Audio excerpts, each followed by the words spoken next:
दोस्तों, जैसा कि हम लोगों को पता है कि आईपीएल 2024 के ठीक बाद टी20 वर्ल्ड कप का आयोजन होना है, जिसके लिए बीसीसीआई ने आखिरकार भारतीय टीम का स्क्वाड का अनाउंस कर दिया है, जो कि हमें टी20 वर्ल्ड कप 2024 में वेस्टइंडीज और यूएसए में जो होने वाला है उसमें नजर आएंगे।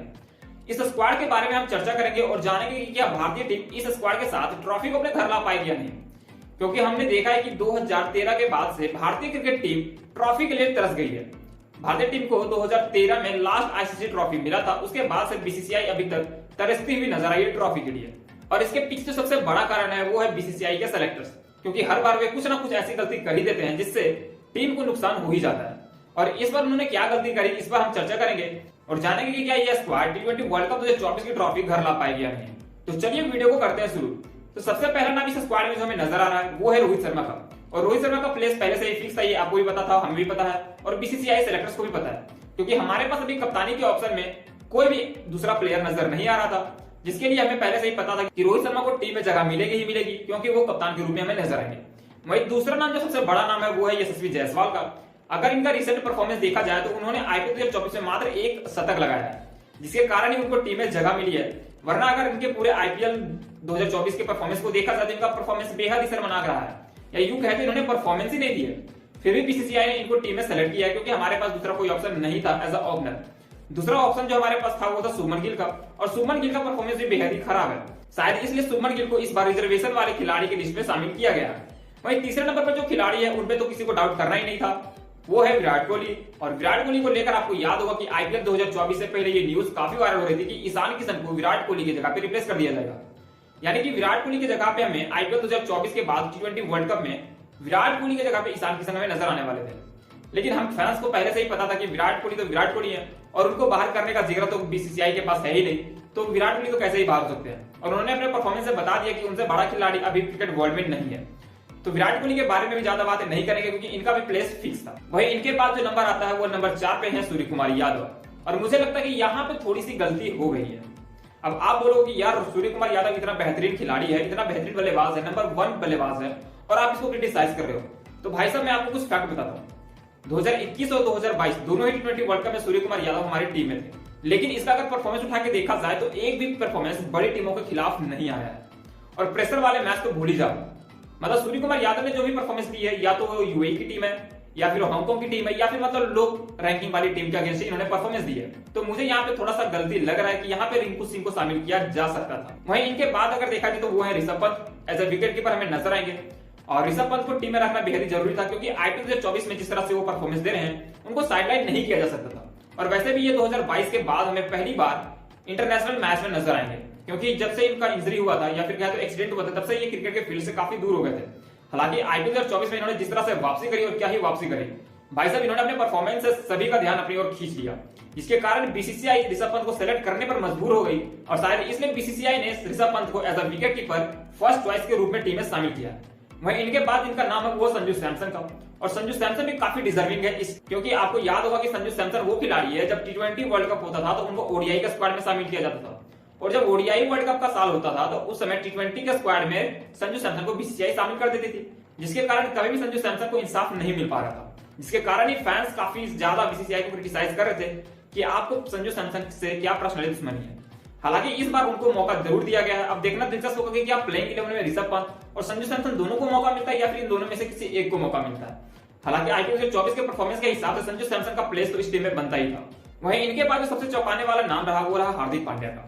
वैसे अगर हार्दिक पांड्या का परफॉर्मेंस की बात करें आईपीएल 2024 में तो बेहद ही खराब रहा है, चाहे वो कप्तानी से हो, गेंदबाजी से हो, या फिर बल्लेबाजी से हो। तीनों फॉर्मेट में अगर देखा जाए तो हार्दिक पांड्या का परफॉर्मेंस बेहद ही नीचे गया है। लेकिन बीसीसीआई इसको टीम में इसलिए शामिल करा है क्योंकि हमें भी पता है और आपको भी पता है कि हार्दिक पांड्या बड़े मैच के खिलाड़ी हैं। और हमने देखा कि पिछले जितने भी टूर्नामेंट हुए हैं आईसीसी के, उसमें विराट कोहली के अलावा अगर कोई और बल्लेबाज या फिर प्लेयर जिन्होंने अच्छा परफॉर्मेंस दिया है तो वो हार्दिक पांड्या ही रहे हैं। इसलिए हार्दिक पांड्या को भी साइडलाइन करना इतना आसान बीसीसीआई के लिए नहीं था। शायद इसलिए हमें Hardik Pandya as a vice captain team में नजर आ रहे हैं। वहीं इनके बाद जो एक नाम आया नया वो है शिवम दुबे का। वैसे शिवम दुबे पर भी हमें डाउट नहीं करना चाहिए, क्योंकि जिस तरह से इन्होंने आईपीएल में परफॉर्मेंस दिया लगातार, वो भी उस हिसाब से तो इनका प्लेस भी टीम में बनता ही था। हमने देखा था आईपीएल 2023 में और आईपीएल 2024 जो भी चल रहा, दोनों ही आईपीएल सीजन में इन्होंने काफी शानदार तरीके से परफॉर्मेंस दिया है। हालांकि शिवम दुबे से हम एक चीज और एक्सपेक्ट करते हैं, जिसके लिए शायद इनको टीम में शामिल किया गया, वो है इनकी गेंदबाजी। और आईपीएल में हम इनकी गेंदबाजी को बेहद ही कम देखते हैं। जब से इम्पैक्ट रूल आया है तब से शिवम दुबे का काम आधा हो गया, या यूं कहे तो उनको बल्लेबाजी करने के लिए सिर्फ बुलाया जाता है और गेंदबाजी करते समय उनको टीम से बाहर कर दिया जाता है। तो ओवरऑल अगर देखा जाए तो शिवम दुबे काफी अच्छी चॉइस है इस टीम के लिए।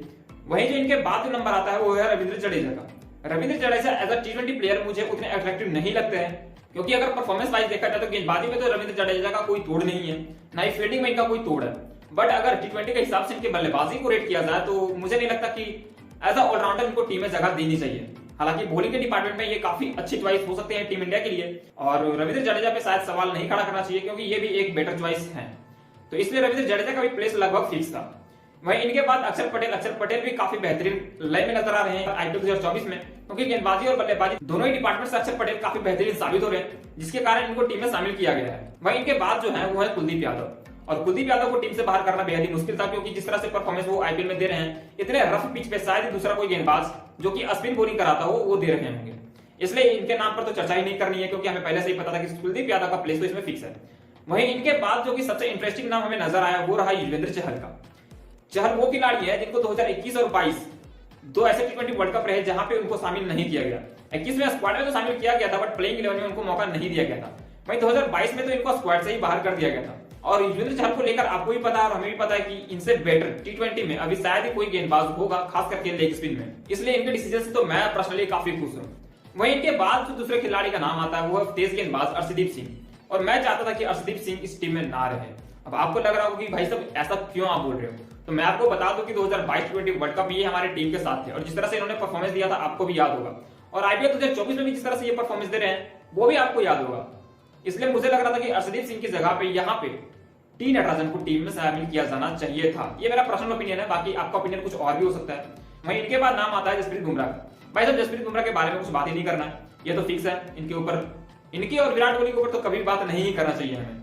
वहीं मोहम्मद सिराज जो कि चौंकाने वाला नाम साबित हुआ है, क्योंकि IPL 2024 में जिस तरह से इन्होंने बॉलिंग करी है भाई साहब, इतनी गंदी बॉलिंग करी है कि आप सोच भी नहीं सकते। क्योंकि जिस तरह से इन्होंने स्टार्टिंग वीक में गेंदबाजी करी है हम तो नहीं भूलेंगे। और अगर ओवरऑल देखा जाए तो T20 में इनका कुछ रिकॉर्ड खास भी नहीं रहा है। हालांकि ओवरऑल अगर परफॉर्मेंस के हिसाब से देखा जाए तो ये स्क्वाड मुझे काफी अच्छी लग रही है। मोहम्मद सिराज भी उतने खराब गेंदबाज नहीं है। वहीं जो कि रिजर्व खिलाड़ी के रूप में हमें नजर आ रहे हैं वो है सुमन गिल, रिंकू सिंह, खलील अहमद और आवेश खान। वहीं मुझे लग रहा था कि रिजर्व खिलाड़ी के रूप में अगर आवेश खान की जगह पे कोई और खिलाड़ी हो सकता था तो वो मयंक यादव थे, क्योंकि जिस तरह से उन्होंने IPL 2024 में गेंदबाजी करी है उनको एक मौका तो देना बनता था। और हमें पता है कि इस बार मैच USA और अमेरिका में खेला जाना है, जहां पे हमें एक फास्ट पिच देखने को मिल सकती है, और वहां पे अगर हमारे पास 150 से ऊपर की गेंदबाजी होगी तो शायद हमारे लिए काफी बेनिफिट हो सकती थी। बट BCCI ने ये गलती पहले ही कर दी है। वहीं अगर ओवरऑल स्क्वाड की बात करें तो मुझे यहाँ पे एक खिलाड़ी की कमी अभी लग रही है, और वो खिलाड़ी है KL राहुल। इस स्क्वाड की बात करें तो, क्योंकि KL राहुल वो खिलाड़ी है जो कि स्लो पिच पर खेलने में माहिर है, और विराट कोहली के अलावा इस स्क्वाड में मुझे कोई भी खिलाड़ी नजर नहीं आ रहा जो कि स्लो पिच पर अच्छी बल्लेबाजी करता हो। इसलिए मैं पर्सनली चाहता हूं कि अभी भी टाइम है, BCCI KL राहुल को इस स्क्वाड में शामिल कर ले, क्योंकि आपको वेस्टइंडीज और अमेरिका में IPL 2024 जैसी पिच तो नहीं ही दिखेगी, क्योंकि वो टूर्नामेंट ICC करवाती है और ICC अपने अकॉर्डिंग करवाती है, और वहां पे आपको स्लो पिच देखने को मिलेगा ही मिलेगा। इसलिए हमें विराट कोहली के साथ साथ KL राहुल को भी टीम में होना चाहिए, और अगर नहीं हो पाता है 25 मई से पहले तो शायद ये काफी ब्लंडर मिस्टेक BCCI के द्वारा हो सकता है, क्योंकि हमें पता है कि विराट कोहली पर सारा दारोमदारी पर फिर से आ जाएगा अगर KL राहुल इस टीम में नहीं आएंगे तो। और हमें पहले से ही पता है कि विराट कोहली ऐसे सिचुएशन में कई बार फंस चुके हैं जहां पे स्लो विकेट पर भारतीय टीम के बल्लेबाज ताश की पत्तों की तरफ बिखर गए हैं, और वहां पे सिर्फ विराट कोहली अकेले ही खड़ा रहे हैं। अगर ऐसा नहीं होता तो विराट कोहली एक बार फिर से भारतीय टीम की तरफ से अकेले लड़ते हुए हमें नजर आएंगे। दोस्तों अगर रेटिंग करना हो इस स्क्वाड का तो मैं 10 में से 8 नंबर दूंगा। और आपको क्या लगता है कि इसमें कुछ मेजर चेंजेस होने चाहिए थे या फिर नहीं, हमें कमेंट सेक्शन में जरूर बताएं। और मुझे ऐसा लग रहा है कि ये टीम सेमीफाइनल या फाइनल तक तो आराम से पहुंच जाएगी, जिस तरह से इनका परफॉर्मेंस रहा है। दोस्तों आपको क्या कहना है कि स्क्वाड में कुछ चेंजेस होने चाहिए थे या फिर नहीं, हमें कमेंट सेक्शन में जरूर बताएं। और आप जिस प्लेयर को चाहते हैं कि इस टीम में शामिल किया जाए उसका भी नाम कमेंट सेक्शन में मेंशन जरूर करना। मिलते हैं नेक्स्ट वीडियो में, तब तक के लिए जय।